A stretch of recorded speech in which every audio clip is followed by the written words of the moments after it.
दे रहा है। टीचर की गलती नहीं है, वो क्लासरूम में सबको बच्चों को पढ़ा रहा है, लेकिन कोई बच्चे ध्यान कर रहे हैं, कोई बच्चे अपने कामों में लगे हैं, वो हंसी कर रहे हैं, मजाक कर रहे हैं, लेकिन कोई बच्चे ऐसे हैं जो सीरियस हैं, जो अपने टीचर की बात को सुन रहे हैं। तो वो बच्चे ही डॉक्टर बनते हैं, इंजीनियर बनते हैं, बड़ी बड़ी पोजीशंस के ऊपर वही बच्चे पहुंचते हैं यीशु मसीह के सामर्थी सामर्थी नाम में। सेम परमेश्वर के घर में भी उसके भवन में वही लोग स्टैब्लिश होते हैं, शाइन करते हैं, जो लोग परमेश्वर के वचन के ऊपर ध्यान करते हैं। जो वचन के ऊपर ध्यान नहीं करते, जिनका ध्यान वचन की ओर नहीं है, या फिर बच्चों को खिला रहे हैं, वो कुछ कर रहे हैं, ये लोग स्पिरिचुअल नहीं है। ठीक है, मानते हैं कि बच्चे छोटे हैं, लेकिन आपका ध्यान है, जो आपने सीखना है, ये आपके ऊपर डिपेंड करता है। कितने मेरी बात को समझ रहे हैं? आपकी जो मुश्किलें हैं, समस्याएं हैं, वो परमेश्वर के ऊपर निर्भर नहीं करती कि वो आपके जीवन में कर्जा चल रहा है, या झगड़ा चल रहा है, या बीमारी चल रही है, शराब चल रहे हैं, शर्मिंदगियां चल रही हैं। ये परमेश्वर के ऊपर निर्भर नहीं करता, ये आपके ऊपर निर्भर करता है कि आप किस तरह से परमेश्वर को लेते हैं, किस तरह का विश्वास लेकर आप चर्च में आते हैं, किस तरह की ग्रेस आप चाहते हैं। ये आपके ऊपर निर्भर करता है, क्या आप स्टेप उठा रहे हैं। अगर मान लो कि शैतान आपके घर में काम कर रहा है और नशे के कर्ज चल रहे हैं आपके परिवार में, और आप रात को सो रहे हैं, तो इसमें प्रभु की गलती नहीं है, वो आपकी गलती है। आपके ऊपर निर्भर करता है कि आप आत्मा में स्टेप लेते हैं या नहीं लेते हैं, हाँ या ना। कितने मेरी बात को सुन रहे हैं? बाइबल में लिखा, चाहे आपकी फाइनेंशियली समस्या है, चाहे शारीरिक समस्या है, ये परमेश्वर के ऊपर निर्भर नहीं है। एक जगह पर क्या हुआ कि पौलुस ने एक, जब उसे जरूरत थी पैसे की प्रभु के काम को करने के लिए, तो उस क्या हुआ कि फिलिपियों की कलीसिया जो है, उस समय फिलिपियों की कलीसिया ने उसकी 2 बार मदद की, बल्कि उस समय कोई भी उसकी मदद करने के लिए तैयार नहीं था। कितने मेरी बात को समझ रहे हैं आज? तो फिलिपियों की जो कलीसिया थी, उन्होंने दान भेजा ताकि परमेश्वर का जो राज्य है, जो सेवकाई में उसे पैसा चाहिए था प्रभु का काम करने के लिए, हेल्प की। और पौलुस ने उसके बाद क्या बोला कि अब परमेश्वर जो मेरा महिमा भरा परमेश्वर है, उस धन के अनुसार जो मसीह यीशु में है, तुम्हारी घटियों को पूरा करे यीशु मसीह के सामर्थी नाम में। तो ये हर एक बंदा नहीं बोल सकता, क्योंकि आपको फाइनेंस में बढ़ने के लिए आपको बोना पड़ेगा। कितने मेरी बात को समझ रहे हैं?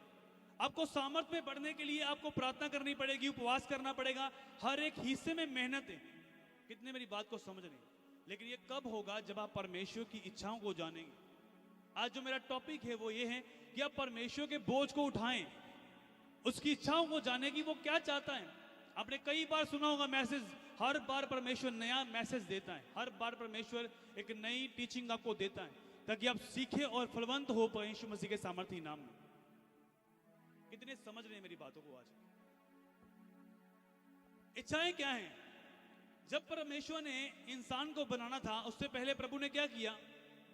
पहले दिन आकाश, पृथ्वी, पानियों को अलग किया, सब चीजें बनाई परमेश्वर ने। हर प्रकार का पेड़ पौधे बनाए, हर प्रकार के जीव जंतु बनाए, हर प्रकार के जानवर बनाए, हर चीजें परमेश्वर ने बनाई।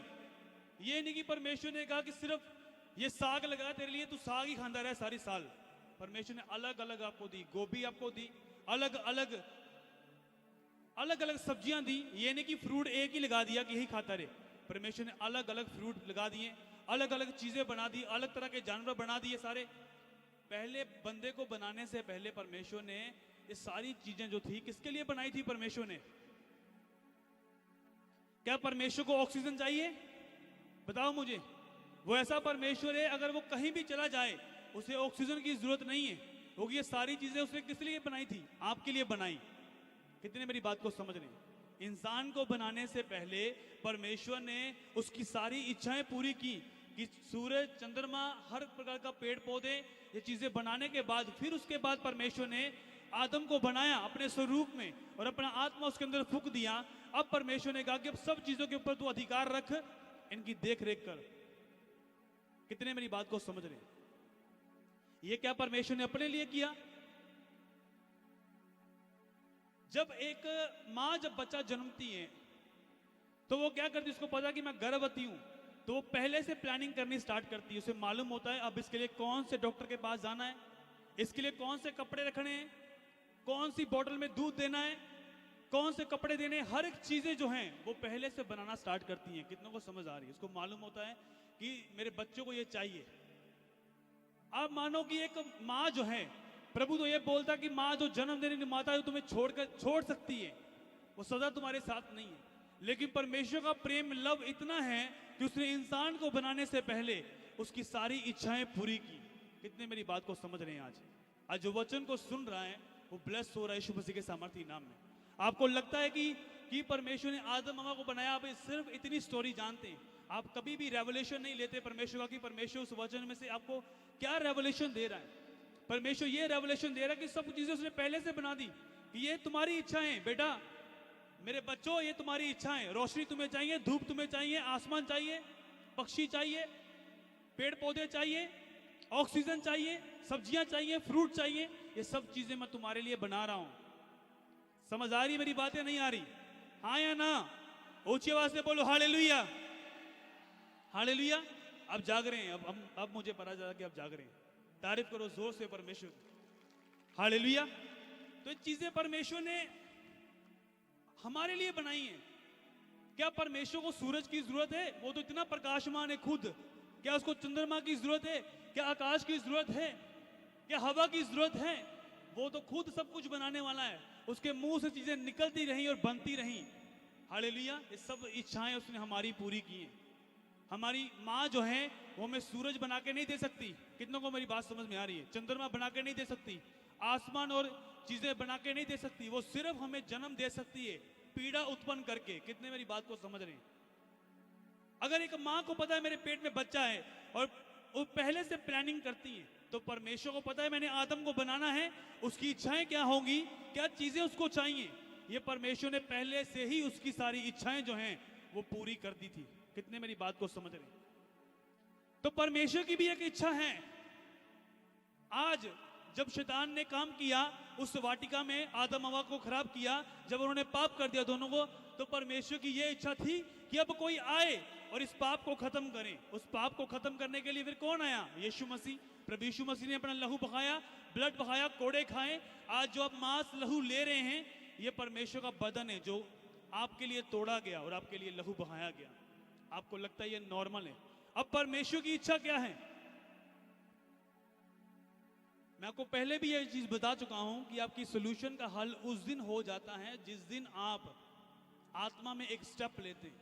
आपको मालूम है कि आपके घर में एक्सीडेंट स्प्रेड काम कर रही है, आपको मालूम है कि नशे के शराब काम कर रहे हैं, लेकिन आप क्या कर रहे हैं? आप प्रेयर में नहीं है। अगर आपने स्टेप उठा लिया कि मैं प्रेयर में जाऊंगा, आधा घंटा प्रेयर करूंगा, 1 घंटा प्रेयर करूंगा, हफ्ते में 2 उपवास करूंगा, उस प्रेयर और फास्टिंग करने के द्वारा समस्याएं ज्यादा बढ़ रही हैं। ज्यादातर लोगों की कंप्लेंट होती है समस्याएं ज्यादा बढ़ गई हैं। तो अगर आप जेन्युइन हैं, अगर आप परमेश्वर के साथ वफादार हैं, जेन्युइन हैं, उन समस्याओं में अगर आप खड़े रहें, चाहे तूफान आए, कुछ भी हो, दुनिया हिल जाए, आपने प्रेयर लाइफ छोड़ी नहीं, उपवास छोड़ा नहीं, तो सच में परमेश्वर आपको फिर ऐसा खड़ा करेगा कि लोग देखेंगे और सलूट करेंगे कि सच में ये परमेश्वर को जानने वाले लोग हैं यीशु मसीह के सामर्थी नाम में। कितने मेरी बात को समझ रहे हैं? आज ज्यादातर हम क्या